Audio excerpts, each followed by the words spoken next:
Hey guys, I'm Spencer Smith, and this is Pete Doran of Pareto Health, and you're watching Fully Insured versus Self-Funded. So why don't we start with what a lot of people know, Pete? What does it mean when we say somebody is fully insured? Sure, Spencer, great being with you today. Absolutely. When we look at the landscape of healthcare today, employers that are under 500 lives or 500 lives on plan or under are mainly fully insured, okay? Fully insured carriers do a great job of bundling up a nice package. Employers get the chance to choose plan designs, both on the medical side and on the RX side, right? And they get annual premiums divided by 12, nice simple way to get your bill. Pay the same thing every month. It's easy. Yep. Yeah, so when somebody's in that fully insured environment though, like there's a lot of limitations, right? So what are some of the things that an employer is handcuffed with when they're fully insured? Well, I think if you ask CFOs across the country, the one element that is frustrating for being fully insured is the lack of data, the lack of transparency, okay? When you ask CFOs and you ask them what's their second or third largest item on their P&L, many times it's employee benefits, okay? The frustration comes because they don't have any idea of who other people are going to the doctor, what they're going to the doctor for. They're spending, in some cases, millions of dollars for premium and not really having a general understanding of what they're paying for. Yeah, I like to think of fully insured as prepaid insurance, right? So you go to a carrier and say, hey, I want this plan design, here's my census. Maybe they have some history, maybe they don't, and that carrier says, okay, well, here's your annual premium, right? You told me they chunk it up into monthly payments, you make those payments, regardless of what the claims are for that year, right? They're gonna pay that amount of premium, it's fixed. That's prepaying for your insurance, right? So at the end of the year, if there's money left over in the bucket that the fully insured carrier charged you, they're keeping that as profit, That's correct? correct. Okay. So other limitations though, right? You have very few levers that you can actually pull. I think of things like, oh, well, maybe I'll make my plan design worse, right? That's a common thing. So what happens there? Why would somebody actually make their plan design worse for their employees? Well, the issue is that in a fully insured world, your renewal is directly reflected on how you ran the prior year, right? So if you have a year with high claims and high utilization, right, you're going to get a larger renewal increase from the fully insured carrier. In some cases, 25, 30, even higher, maybe 40%. The problem for CFOs is they budgeted for something less. 10%, 12%, 15%.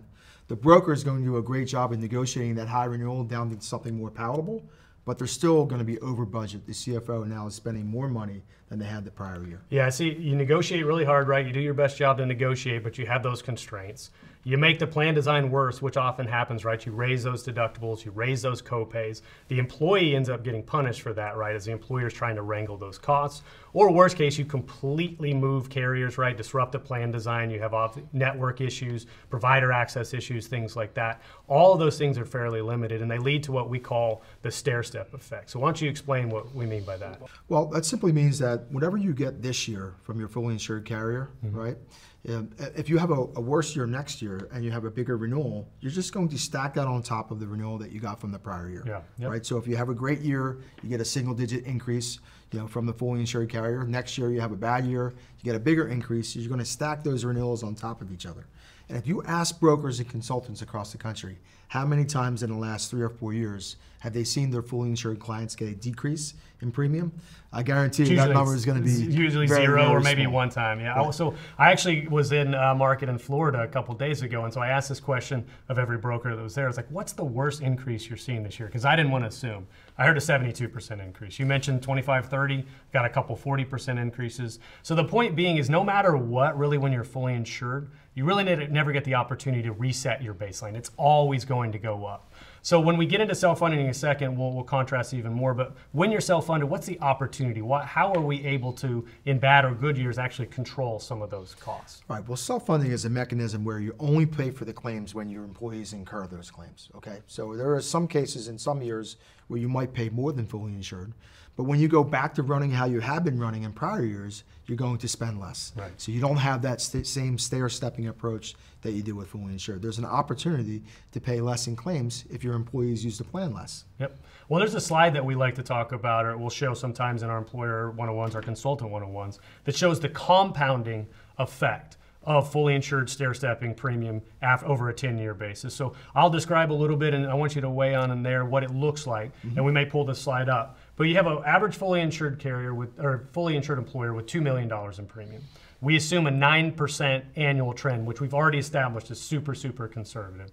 And then we look out over a 10-year horizon, because most people get laser focused on 12-month increments and they're only worried about it reacting to that. If you zoom out, you do $2 million of baseline premium, 9% annual trend over 10 years, that's a $30+ million unfunded liability on their P&L. So why do we like to emphasize that, right? That big picture, the zooming out for those employers. Well, that's a huge number, right? Right. But employees, as you mentioned, they think about buying insurance over a 12-month period, but when you really extend that out and lay that number on the table, that really brings that number to the forefront.